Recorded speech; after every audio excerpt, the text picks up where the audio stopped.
हर क्षण के पीछे एक योजना होती है, हर पीड़ा के भीतर एक प्रक्रिया छिपी रहती है और हर विलंब किसी गहरे उद्देश्य की तैयारी करता है।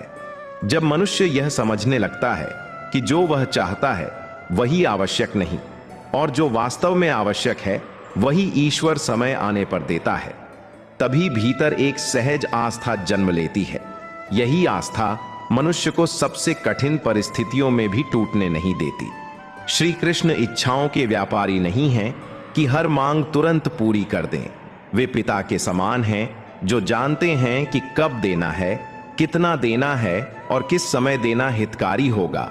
वे जीवन में परीक्षा भी लेते हैं, पर उन परीक्षाओं में मनुष्य को अकेला नहीं छोड़ते।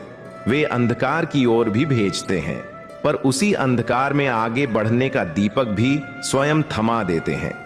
कई बार ऐसा होता है कि जब मनुष्य को लगता है कि अब कुछ शेष नहीं बचा, सब कुछ समाप्त हो गया, उसी क्षण ईश्वर किसी नए आरंभ की नींव रख रहे होते हैं। वे पहले हाथ खाली करते हैं ताकि सही वस्तु उसमें रखी जा सके।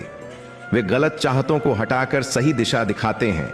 इसलिए जब जीवन में कोई सपना अधूरा रह जाए, कोई चाह पूरी न हो, कोई संबंध बिखर जाए, तब विचलित मत हो, क्योंकि ईश्वर भली भांति जानते हैं कि कौन तुम्हारे जीवन में स्थायी है और कौन केवल एक पड़ाव। वे जानते हैं कौन सा रास्ता तुम्हें मंजिल तक ले जाएगा और कौन सा तुम्हें भटका देगा। जीवन में कई बार ऐसा दृश्य देखने को मिलता है कि कोई व्यक्ति पूरे मन से किसी अवसर के लिए प्रयत्न करता है, दिन रात परिश्रम करता है, पर अंत में वह अवसर उसके हाथ से निकल जाता है। वह टूट जाता है, स्वयं को असफल मान लेता है।